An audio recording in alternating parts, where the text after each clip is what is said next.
go back a little bit to Jesus as bridegroom,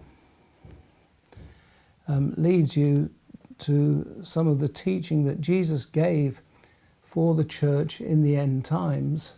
One of the most significant passages is where Jesus taught the parable of the 5 wise and the 5 foolish virgins.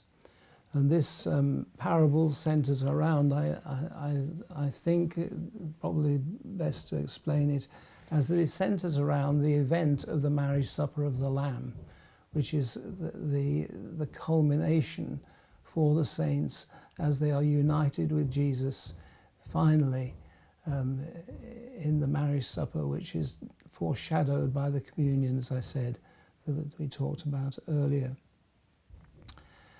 There were 10 virgins, and 5 were wise and 5 were foolish.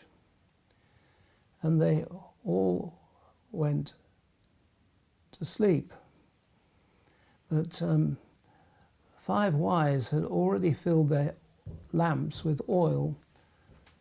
And so when the bridegroom was announced in the darkness of the night, they woke up and lit their lamps and were able to proceed to the wedding. The 5 foolish had not filled their lamps, and so when they woke up, they said to the wise, "Won't you lend us some of your oil?" And they said, "Well, no, we can't lend you some of our oil. There may not be enough." And so the foolish virgins went out to buy oil. But when they arrived at the marriage supper of the Lamb, the door was shut and they were refused entry. And the particular point that Jesus is making is that particularly as we come into the end times, we need to have oil in our lamps. You know, I remember as a young person singing that chorus, "Give me oil in my lamp, keep me burning till the break of day." And really that is a cry for the Christian as they contemplate the coming of the Lord, is, "Lord, give me oil in my lamp, give me the Holy Spirit." But also there's another aspect to this, is that because Jesus, when he refuses the foolish virgins, says to them, "I never knew you."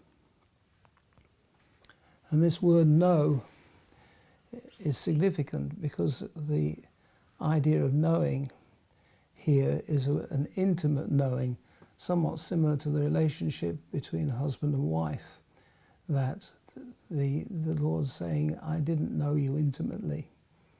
And of course, why didn't he know them and they know him intimately? That's because they had not developed the relationship with him. So we may be crying out to be filled with the Holy Spirit, "Give me oil in my lamp, keep me burning." But also the oil has another aspect, and that is the oil of intimacy. That the intimate relationship between a bride and a bridegroom is what the Lord is seeking for us to cultivate, to prepare us for the marriage supper of the Lamb. And it's about this that much of the teaching on prayer and so on will be, I will seek to bring teaching on prayer in this context. The desire of the Lord is to know us and for us to know him. Paul prayed and said, "I want to know him, the power of his resurrection and the fellowship of his sufferings." Now, I'll just hone in on the first statement, "that I may know him." Now, quite honestly, I think with the amount of revelation that Paul poured out in the scriptures, it's very evident that he knew the Lord. And yet he was praying that he might know him. That however much we know the Lord, there is more to know, there is more to understand, there's more to develop in our relationship with him.